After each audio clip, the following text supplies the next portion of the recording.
Ursus, nice to take your call. Hi.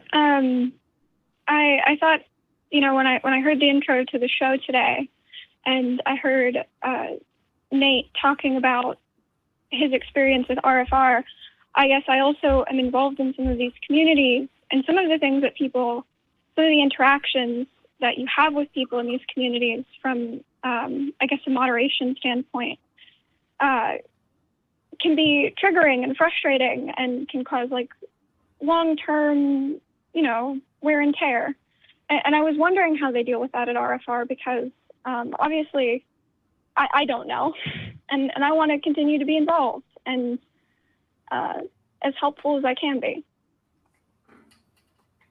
Sure. And it's going to happen, right? Especially when you're dealing with heavy topics, right? Like people being kicked out of their homes and families being broken apart, right? This is real shit, But again, we are all volunteers and we are a team. So we are allowed to take breaks. We're allowed to pass off in the middle of conversations. For myself, what I kind of do is I try to think about what impact I might have had on that person, right? Because we don't change minds in one conversation. You're not going to do that. I try to tell myself, well, what if I planted a seed, right? Like you might have a conversation with somebody, say on the helpline, and sometimes it'll get their dander up, right? And they'll bark at you because you've challenged their views, and then they're off. And you can tend to this happened to me a couple of weeks ago, and you can tend to beat yourself up like, well, maybe I should have went down this other path. Maybe I should have talked more about what they were feeling instead of what they were thinking, right? This sort of gets back to what we were talking about earlier is this constant learning process. So I try to focus on the positive and learn from the negative.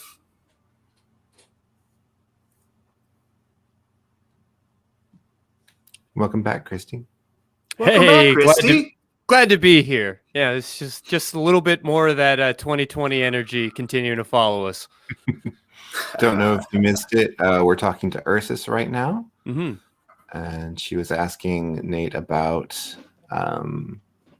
the how to deal with moderation and the stresses that it brings up. Mm-hmm. You went through the same training, right? Did you have any myself? Whatever version of it was up and running, just about a year ago, actually. But only to say that when we talk about burnout, I feel like so often we think about it like a car that's just run out of gas. Like we're just totally come to a coast and then eventually stop.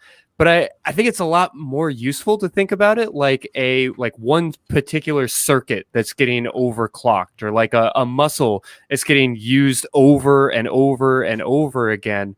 So the key becomes really just identifying that like one particular part of your brain or of your life or whatever else is getting kind of overused, and just using a different set of muscles. So just good advice to anybody listening here who's like struggling with feeling kind of burned out after a year of being stuck inside, after a year of not really being able to connect with more than like the same couple of people.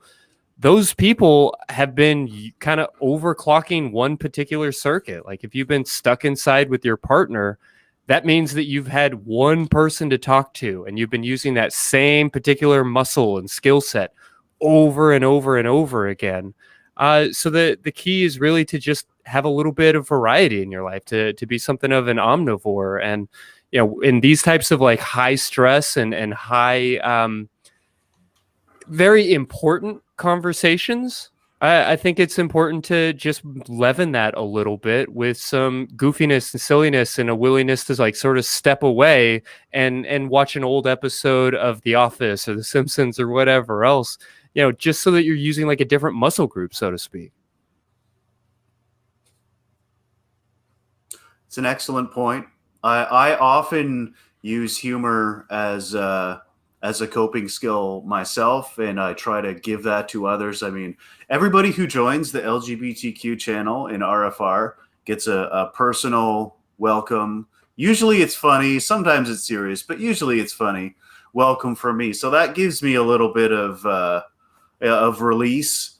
And some of the regulars in there, you know, we joke around. We were talking about bad Japanese translations the other day, and I'm trying to start a conversation about Drag Race, but apparently nobody in there watches it. So I don't know. And wait, you said this was the LGBTQ forum? Yeah. But the forum, but it's the queer forum, right? It's the queer forum. No Drag Race. All right, whatever. No Drag Race fans. I don't get it.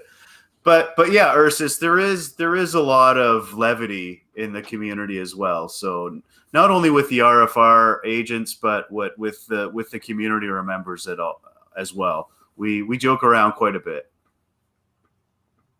Yeah, and I think maybe an important thing to remember is just that you're not alone, that you have that community to support you as well as supporting the people that you're helping out. You know, you can rely on each other. Which we do. That's really nice. Ursus. Thank you. Oh, sorry. Is it not working? No, we hear you. Okay. Thank you. It's really helpful. Obviously, I'm not in the same call position. I'm normally dealing with people who are kind of frustrated with me because I have to tell them to stop doing the thing that they were doing. But I do appreciate it because it's very easy when people are frustrated with you to lose, I guess, sight of how much they laugh with you and how much other things that they're doing. Thank you. Mm-hmm. Yeah, thank you so much You're for welcome. giving us a call tonight. Yeah, we really appreciate your call. Okay, thank you. Y'all have a good night. You too. You too, Ursus. Bye-bye.